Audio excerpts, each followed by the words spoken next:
Hey everybody, this is your Digital Super Saiyan 3 back here with another video, and yes, this show I'm doing is 10 years old because this year marks this show's 10th anniversary, and the show I'm doing today for my December pay-per-view review, wrapping up 2022 with my pay-per-view reviews, is WWE Tables, Ladders, and Chairs, aka TLC 2012. And it took place on December 16th, 2012 in the Barclays Center in Brooklyn, New York. This is actually the first show that ever took place in the Barclays Center, because the Barclays Center, this was the first time the WWE was ever doing a show in Brooklyn in the Barclays Center, because usually when you think of New York and the WWE, they always go to Manhattan in Madison Square Garden. But no, we're in Brooklyn, baby. We're in Brooklyn. So we start the show off. Oh, I forgot to talk about the commentary team. So the commentary team, you got Michael Cole, Jerry the King Lawler, and John Bradshaw Layfield. That's right. Former WWE champion himself, JBL, as the third commentator on this show. And we start this off with a bell salute to the victims of Hurricane Sandy, because, yes, Hurricane Sandy had hit, and this was this moment was to pay respects to the victims of Hurricane Sandy.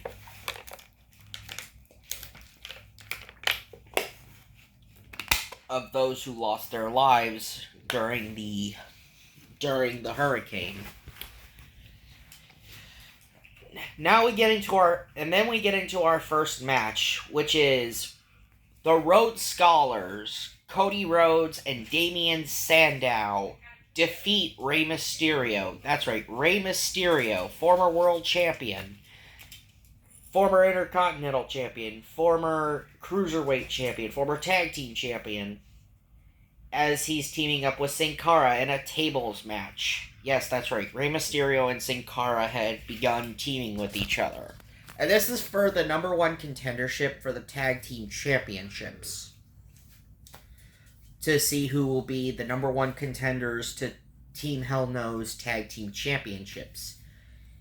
And honestly, this was not a really good tables match. I mean, as much as I love Rey Mysterio, I feel like Rey Mysterio and Cody Rhodes were wasted here. I mean, because you also got the likes of Damian Sandow and... Come on. Stop taking that off of her. Damian Sandow. So, yeah. If this...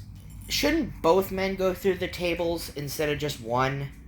It's ridiculous how only one guy goes through the table. Kind of like how I did it with kind of like how I watched the Royal Rumble from 2004, where only Devon went through a table and not Bubba. And they do it the same here. This time it was Sin Cara that went through the table as Cody pushed him off of the top rope, and Sin Cara went through the table. So, yeah. Not a good tables match to start the show off.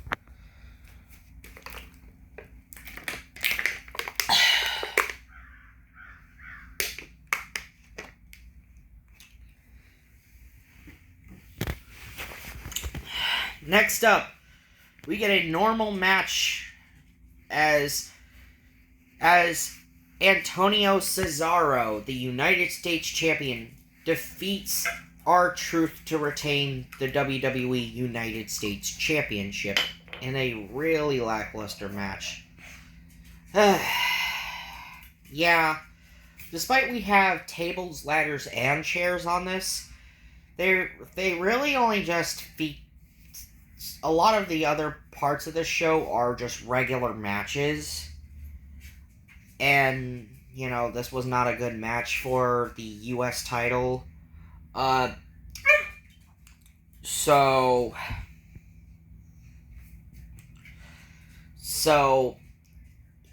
yeah. basically, Cesaro hits the neutralizer on R-Truth, and he retains the U.S. Championship. Shut up. You wanna be in the video too? Alright. This is Molly, who was in my Dragon Ball Z video. And she's back. Again.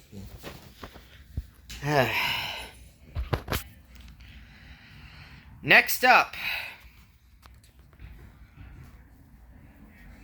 we get an Intercontinental title match as Kofi Kingston defeats Wade Barrett, or Bad News Barrett, or whatever, to retain the Intercontinental Championship in a really lackluster Intercontinental title match. I do like the counter where Kofi countered the bull hammer into the Trouble in Paradise where Kofi got the victory. But other than that, yeah, this match was not really that great. I mean, yes, some of these title matches felt like they weren't pay-per-view quality. They felt like it felt like watching just regular Raw or SmackDown. And it's no different here with Kofi and Wade Barrett. So now we get into our next, well, it's not a match, but we get into Miz TV, as Miz features 3MB, Drew McIntyre, Jinder Mahal, and Heath Slater. And, yeah, Miz was a babyface in this part during 2012.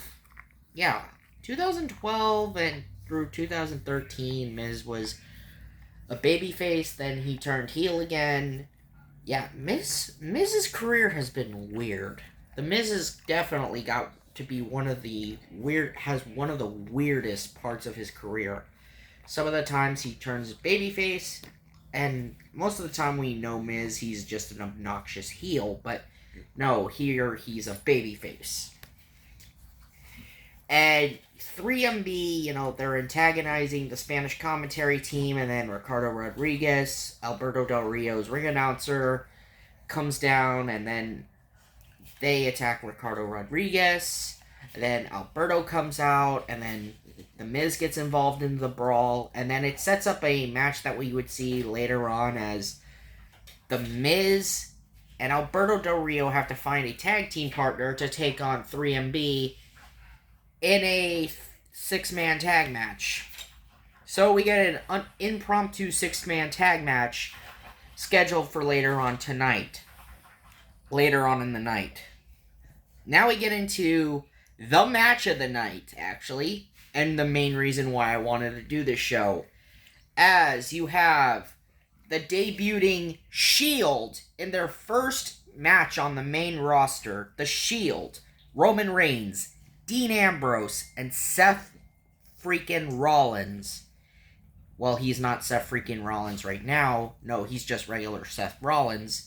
Taking on the team of Ryback and Team Hell No, Kane and Daniel Bryan. And before this, we had a CM Punk promo as Punk, who was attacked by Ryback, was unable to defend his championship that night because of the fact after the attack by Ryback. And Punk talked about how justice is going to be served. And we also had a Shield promo earlier on in the night, too, with the Joker cam that Dean Ambrose had with Roman Reigns and Seth Rollins, talking about justice being served and how they don't approve of how Ryback conducted himself and how Team Hell No got involved. So now we get into the match itself, and the match itself was just an amazing 6-man TLC match. You can win by pinfall or submission because, there was no championship gold on the line or anything, but this was just a human demolition derby. It went from 0 to 100 in a matter of seconds, and man, this match was amazing. Just watching all 6 of these guys beat the ever-loving crap out of each other. And for a debut for the Shield, this was a hell of a debut for the way the Shield debuted. I mean, sure, they technically debuted at Survivor Series when they attacked Ryback during the triple threat match that Ryback was having with John Cena and CM Punk. But this was a good first match for the Shield. And it was Roman Reigns that got the victory after spearing Daniel Bryan in the middle of the... After he and... Well, not spearing Daniel Bryan, but he and Dean Ambrose did a double powerbomb on Daniel Bryan while Seth Rollins got put through a table by Ryback after they were fighting on the stage and stuff. They fought all over the place. Kane even got buried in rubble. So it was a really good match. And the Shield get their victory. Next up, we have a Divas title match as Eve Torres defeats Naomi. And Naomi on the kickoff show won the Divas title, or got this opportunity at Eve Torres after winning a Battle Royale, in which Eve Torres cost Caitlyn the victory, and Naomi had last eliminated Caitlyn. So now, Naomi, one half of the Funkadactyls, gets a match for the Divas title. Yes, believe it or not, this is actually the first time Naomi ever got a shot at a championship. This was actually the first title match Naomi ever was in, and she lost. And then, years later, who would have thought she would actually become a former SmackDown Women's Champion in her own right? But, Eve Torres ended up winning the match with this neck breaker. Nothing more to be said here. I think it was a neck breaker that Eve Torres used to beat Naomi. That's what I can't remember, but I think that's what it was.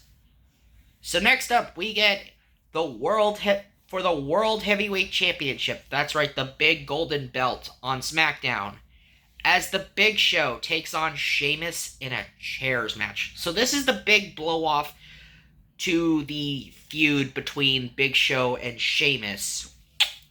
Big Show had beaten Sheamus at Hell in a Cell to capture the big gold belt. And they had another match at Survivor Series, which ended in disqualification, and Big Show still ended up retaining. So now this is the blow-off. And it has come to this in a chairs match. So, yes, there was a whole no-contact rule that Sheamus had with the Big Show. And, of course, the Big Show had attacked Sheamus' friend, William Regal. So, yes, the Big Show had attacked William Regal. And because of that, Sheamus was not allowed to touch was not allowed to touch Big Show because he would lose his title match, because Booker T was also the general manager of SmackDown. So now cut to TLC, and here we are, this chairs match. And this was a really good chairs match. Really good match between Big Show and Sheamus. They kept it at their pace to being a power man match, but also using chairs. And Big Show ends up winning the match after hitting Sheamus with this very big chair. This was a chair that was just as big as the Big Show himself. And Big Show is a very, very big picture of water. I mean, he's huge. And this chair that Big Show was holding was massive. It was a massive steel chair. It was much bigger than a normal steel chair. And he landed that on Sheamus. He hit Sheamus with it. 1, 2, 3. The Big Show retains the World Heavyweight Championship. So, yeah. Another good match on this show. But then it has to be followed up by the 6-man tag match that we got on this show as the Impromptu 6-man tag match. Hello, Molly. And we have The Miz, Alberto Del Rio, and the returning Brooklyn Brawler. Yes, that's right. The Brooklyn Brawler returned. And he ended up teaming with Miz and Alberto Del Rio to defeat 3MB. And no, this was not a good match at all. The Brooklyn Brawler ended up getting the victory for the good guys on this show. He ended up using, like, this Brooklyn Crab or Boston Crab, and I believe it was Heath Slater that tapped out to it. I think it was Heath Slater. It was after Heath Slater, I believe, I think it was Heath Slater or Jinder Mahal, because it wasn't McIntyre, I know that for sure. Yeah, it was probably Heath Slater. So yeah, Heath Slater ate a skull-crushing finale by The Miz, and then he got put in the Brooklyn Crab by the Brooklyn Brawler, and what do you know, the Brooklyn Brawler wins in his hometown of Brooklyn, and he's got this new jersey on. Yeah, because he's no longer wearing that same old jersey he used to wear, so he's wearing a new jersey. I'm not making a New Jersey joke. I was describing what the Brooklyn Brawler was wearing. Next up,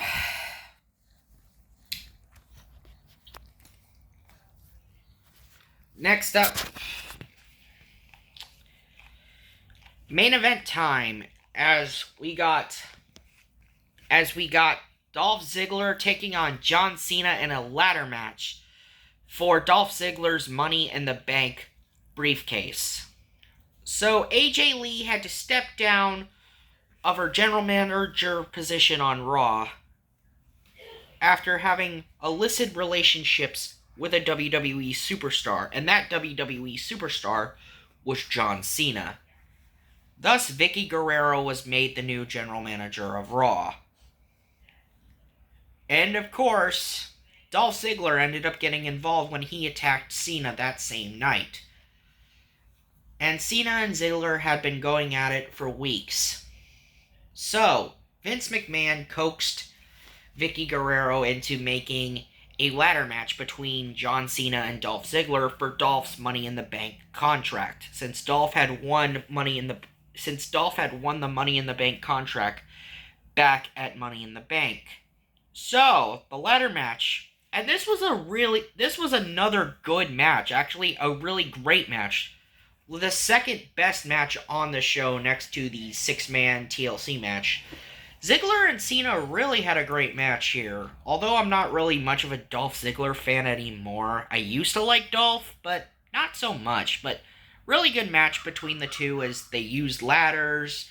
They did use a table. There was a table spot in this match, which was really good that we actually got a table spot. It was when Dolph had Cena in a sleeper hold when Cena was climbing the ladder, and when Cena fell from the ladder and Dolph was like holding on to him, they both went through the table. Cena even got a gash on his face from the match. The match ends when AJ Lee came out and she attacked Vicky Guerrero, and then when we thought Cena was going to win this thing, AJ Lee ended up pushing Cena off the ladder, and then Dolph Ziggler ended up winning the match and retaining his Money in the Bank briefcase. So, yeah, AJ Lee had just turned on Cena, despite the fact that they were doing this whole relationship angle with Cena and AJ Lee. What was the whole point of it if AJ was going to turn on Cena like that? This was kind of a weird thing that AJ was doing throughout 2012. So, yeah, that was WWE Tables, Ladders, and Chairs 2012. Final thoughts? Well, some of the matches felt like watching regular SmackDown or Raw on this card, but the stipulation matches with the chairs match between Big Show and Sheamus was really fun to watch, and same could be said for the ladder match with John Cena and Dolph Ziggler, and yes, even the Shield's debut match against Team Hell No and Ryback was enjoyable. But the rest of the stuff I'd rather just skip. So, yeah, TLC was just a sort of in-between pay-per-view for me. Anyway, it was a mediocre way to end 2012. Anyway, this has been your Digital Super Saiyan 3. And I will see you guys in January for my January show, Royal Rumble 2000. That's right, I'm going to be doing the 2000 Royal Rumble in January. See ya!